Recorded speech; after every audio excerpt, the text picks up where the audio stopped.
आज मैं जो तुझे बताने वाला हूँ ना, वो सिर्फ डेटिंग टिप्स नहीं है। ये माइंडसेट का गेम है। एक ऐसा साइकोलॉजिकल खेल जिसे समझ गया तो लड़कियों के साथ तेरी लाइफ बदल जाएगी। क्योंकि इस दुनिया में एक आदमी के पास लड़कियों के मामलों में सिर्फ 3 रास्ते होते हैं। पहला रास्ता नाइस गाइज बनना, दूसरा रास्ता बैड बॉय बनना और तीसरा रास्ता हाफ बैड हाफ नाइस बनना। अब इन तीनों का मतलब समझ ले। अगर तू नाइस बनता है तो शुरुआत में लड़कियां तुझे अच्छा समझेंगी, तुझे स्वीट बोलेंगी, तुझसे बात करेंगे, लेकिन धीरे धीरे क्या होगा, तू फ्रेंड जोन में पहुंच जाएगा। तू हमेशा उसके लिए अवेलेबल रहेगा, उसकी हर बात मानेगा, उसकी हर प्रॉब्लम सॉल्व करेगा। और एक दिन वो तुझसे कहेगी तू बहुत अच्छा लड़का है, लेकिन मैं तुझे उस नज़र से नहीं देखती। यानी गेम ख़त्म। अब दूसरा रास्ता बैड बॉयज़। बैड बॉय बनने पर लड़कियां तुझे चेज़ करेंगी। तेरे अंदर कॉन्फिडेंट दिखेगा, एटीट्यूड दिखेगा, मिस्ट्री दिखेगी। लेकिन प्रॉब्लम क्या है, तेरी ज़िंदगी में ब्रेकअप की लाइन लग जाएगी। आज एक लड़की कल दूसरी, कोई स्टेबिलिटी नहीं, कोई लॉन्ग टर्म रिलेशनशिप नहीं। अब तीसरा रास्ता है सबसे खतरनाक, सबसे powerful, half bad half nice. यानी एक ऐसा आदमी जो कभी थोड़ा रफ हो और कभी अचानक जेंटलमैन बन जाए। ऐसा आदमी लड़कियों के दिमाग में बस जाता है, वो उसके बारे में दिन रात सोचती हैं। अब सवाल है, ये हाफ बैड हाफ नाइस बनते कैसे हैं? इसको समझने के लिए मैं तुझे एक छोटा सा गेम खिलाता हूँ।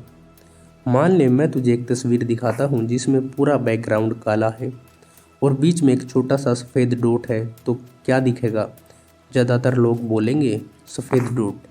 लेकिन तूने नोटिस किया, पूरी तस्वीर में 95% हिस्सा काला था, फिर भी तेरा ध्यान सिर्फ एक छोटे से सफ़ेद डॉट पर गया। अब दूसरी तस्वीर इमेजिन कर, पूरा बैकग्राउंड सफ़ेद है और बीच में एक छोटा सा काला डॉट। अब तुझे क्या दिखेगा? वही काला डॉट।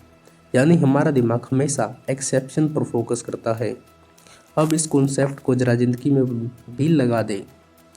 मान ले तेरा एक दोस्त है, जब भी उससे कुछ चाहिए होता है तू हमेशा उसकी मदद करता है, हर बार हाँ बोलता है, कभी मना नहीं करता।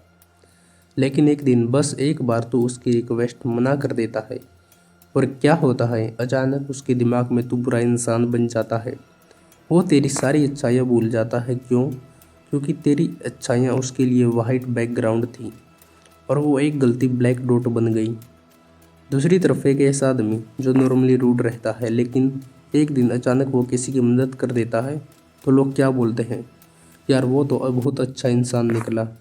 यानी ब्लैक बैकग्राउंड में छोटा वाइट डॉट बहुत नोटिसेबल होता है। और यही रूल सोशल लाइफ में चलता है।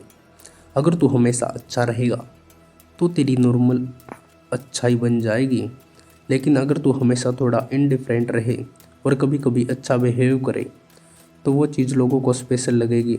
और यही कॉन्सेप्ट लड़कियों के साथ भी काम करता है। अगर तो किसी लड़के के साथ हमेशा नाइस रहेगा, हमेशा अटेंशन देगा, हमेशा कॉम्प्लीमेंट देगा, तो वो तेरी काइंडनेस और नॉर्मल समझेगी।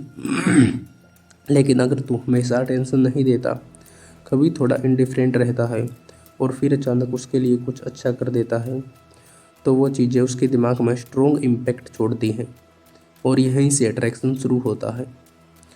अब आगे बढ़ने से पहले एक और चीज़ समझ। जब तू किसी लड़की के साथ हर समय नाइस नहीं होता, बल्कि नॉर्मली या थोड़ा इंडिफरेंट बिहेव करता है, तो लड़की तुझे कैसे परसीव करती है? High value man. क्योंकि उसके दिमाग में ये मैसेज जाता है, ये लड़का हर लड़की के पीछे नहीं भागता।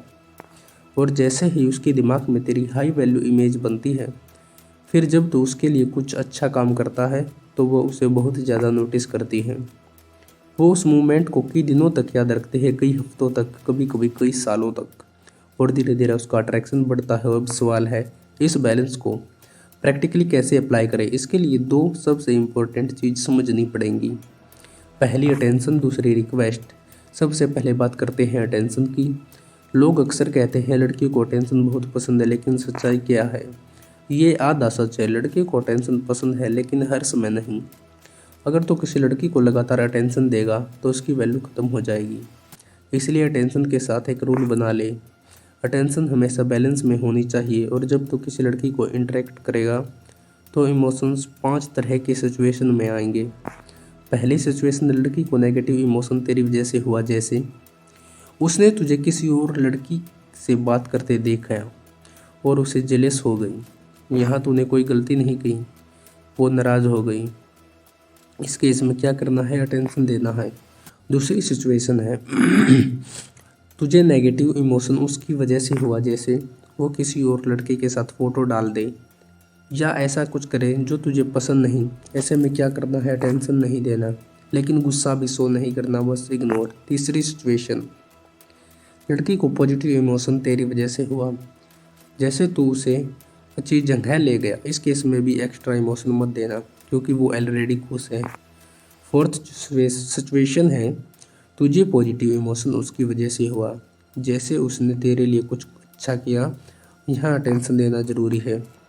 और फिफ्थ सिचुएशन है, उसके इमोशन तेरी वजह से नहीं है, जैसे काम की टेंशन, फैमिली प्रॉब्लम। ये न्यूट्रल रहना है, क्योंकि अगर तू हर बार उसका थेरेपिस्ट बन गया तो वो तुझे बॉयफ्रेंड नहीं, इमोशनल सपोर्ट सिस्टम बना देगी। अब दूसरी सिचुएशन है रिक्वेस्ट। लड़की अक्सर दो तरह की रिक्वेस्ट करती हैं। पहली टेस्टिंग रिक्वेस्ट, जैसे ये पकड़ो मेरी फ़ोटो खींचो, मेरे लिए ये ले आओ। ये रिक्वेस्ट अक्सर टेक्स्ट होती है।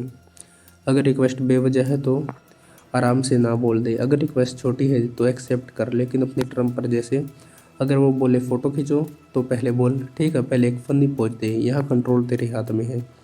दूसरी टाइप रिक्वेस्ट होती है इनडायरेक्ट रिक्वेस्ट, जैसे लड़की बोलती है मुझे बीच पसंद है, मुझे पिज्ज़ा बहुत अच्छा लगता है।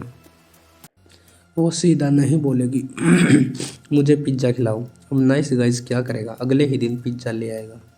और बैड बॉय क्या करेगा, इग्नोर करेगा। लेकिन हाफ बैड और हाफ नाइस क्या करेगा, डिले करेगा, यानी उस बात को याद रखेगा और कुछ हफ्तों बाद अचानक पिज्ज़ा लेकर आएगा।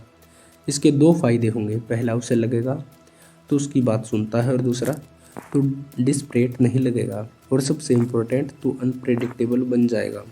और भाई लड़कियों को अनप्रेडिक्टेबल आदमी बहुत इंटरेस्टिंग लगता है। और याद रख, अच्छा बन लेकिन हर समय नहीं, काइंड बन लेकिन वीक मत बन और सबसे ज़रूरी, अपनी वैल्यू कभी मत गिरा, क्योंकि जब एक आदमी अपनी वैल्यू समझता है तभी दुनिया, लड़के और लड़कियाँ सब उसकी वैल्यू समझते हैं। अगर तुझे ये साइकोलॉजी समझ आ गई तो तू नाइस भी रहेगा और पावरफुल भी। और यही असली गेम है। मिलते हैं नेक्स्ट वीडियो में।